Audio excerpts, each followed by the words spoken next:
Rotary, a global network of passionate individuals united through the common purpose of creating positive and lasting change in their communities and around the world. Rotary members tackle pressing issues such as poverty, illiteracy, and disease, employing their diverse skills and resources to make a profound impact.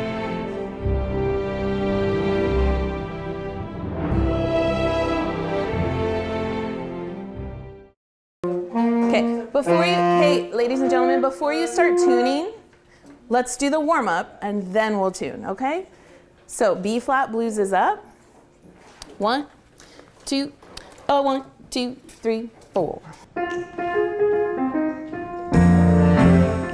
Hi, my name is Joseph Briggio. I'm from Bothell. The money that we give students in the form of scholarships typically goes to pay the tuition, fees, and books and so on when they go on to, be it a 4-year school, a 2-year community college, or even a technical school.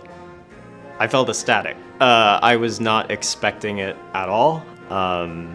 I was just singing with my jazz choir, and next thing I knew, they were announcing my name. We were able to award 9 scholarships of $2,000 each to students participating in the Jazz Connection. Gave me a sense of belonging that I didn't really have before. And I think that really helped me, academically. The studies show that those students who participate in music as well as other extracurricular events do better in school. They succeed.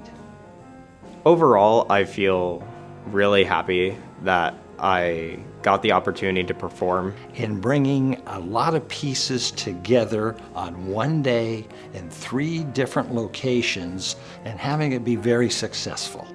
Everybody shows up, all the musicians are there, and all the Rotarians are there, and a wonderful day of music happens.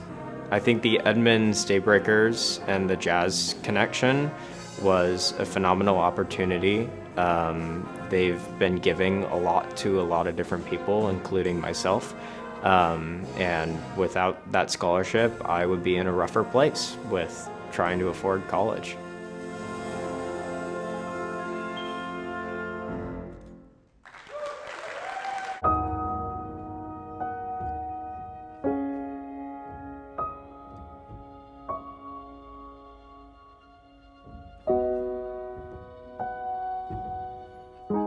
Our mission is to eliminate poverty in Southeast Asia, and we do that by providing education and for the well-being of girls and women.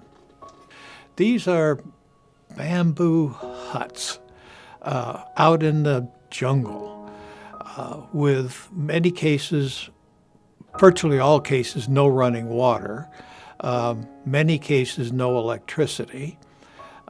It's just the most fundamental sort of living conditions for these kids growing up, and their parents are making $2, $3, $4, $5 a day, and they're trying to live on that. That's real poverty. There's been a lot of research done. There's a lot of studies that educated girls have a different life than girls that weren't educated. Uneducated girls often drop out of school so that they can come home and support the family. At that age, they often get married young. They often have quite a few kids, and those kids don't get much of an education. The cycle goes on.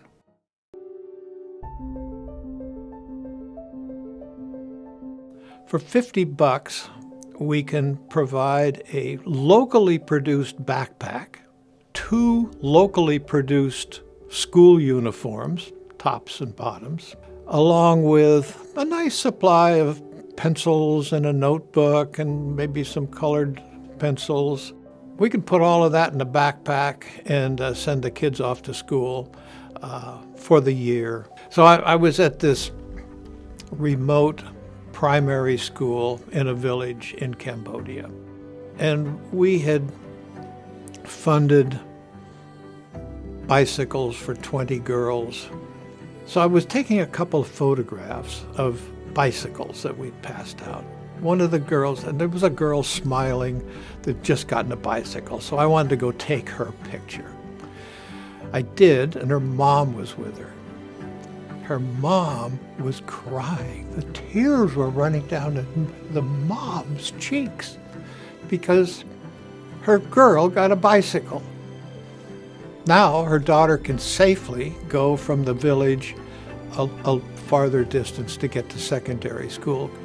And that's not to speak to the other stuff like all the computer rooms that we're providing, and the fact that these kids are all sitting down and raising the lids on laptop computers, and that we are making a profound difference in the educational opportunities for 20 or 30,000 kids every year.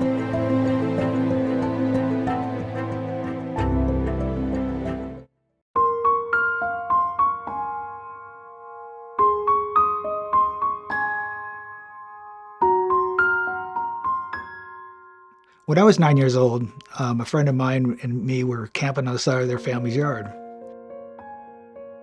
We were wrestling around and knocked the tent down. I was trying to hammer the stakes back up, and I couldn't see, so I asked Sam to get a flashlight. He told me okay, and next thing I knew, I heard an ignition of gas explosion.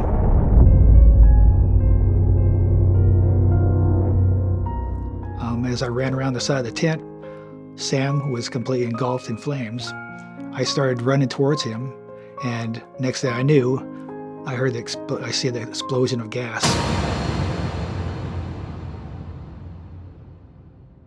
The gasoline actually blew up on me and knocked me on the ground. I remember watching my skin slide down in front of my face, melting off my face. I remember my arm turn into a water balloon. But I laid there and just basically watched my skin fall off my body. I woke up in the hospital, and I can't remember how long after it was, but I was blinded by the flash, in which I couldn't see for almost 2 months. I was told I probably would never see again. And one night, they brought my dinner in, and I accidentally knocked the dinner off my bed, and they returned with another dinner, and it was a chrome lid on it, just 2 months later. A chrome lid, I picked it up and looked at it, and I was shocked at what I was seeing. I'd been burned for 2 months already, and I didn't have any mirrors in my room.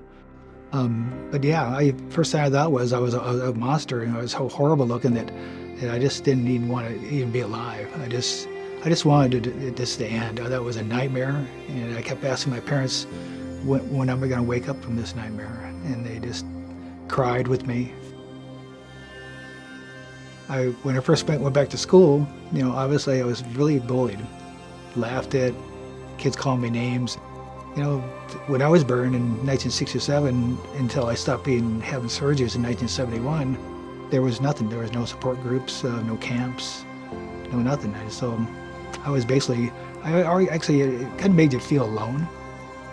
You're the only scarred guy in school, you're the only scarred guy in the stores, you're the only scarred guy in the malls. I was helping kids through the Children's Hospital.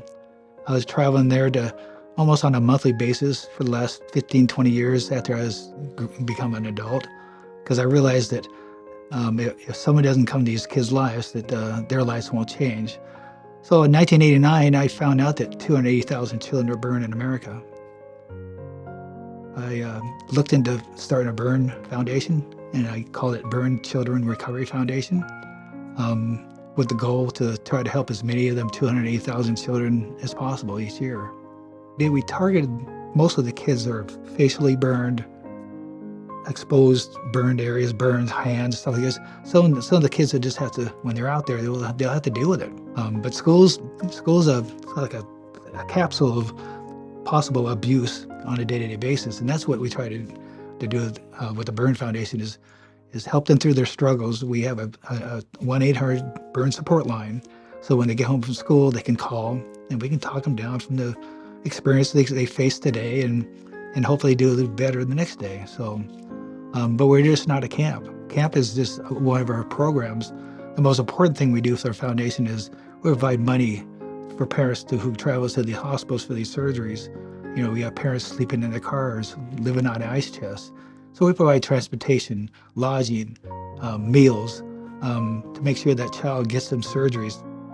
And so generally we help around 5,000 kids a year. But that isn't 5,000 kids coming to camp. That's 5,000 kids, maybe as simple as talking on the phone with them. But the Daybreakers have always been there as almost like family. And we got to know them real well. And so as far as Rotary goes, they've been the best connection we've had with Rotary, for sure.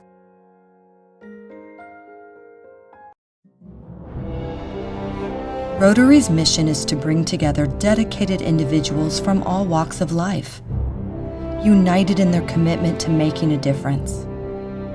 With unwavering passion and collaborative spirit, Rotary continues to inspire humanity to embrace service above self, leaving a lasting legacy of compassion, hope, and transformation. Together, we can build a better world, one Rotary project at a time. This is the Edmonds Rotary Daybreakers.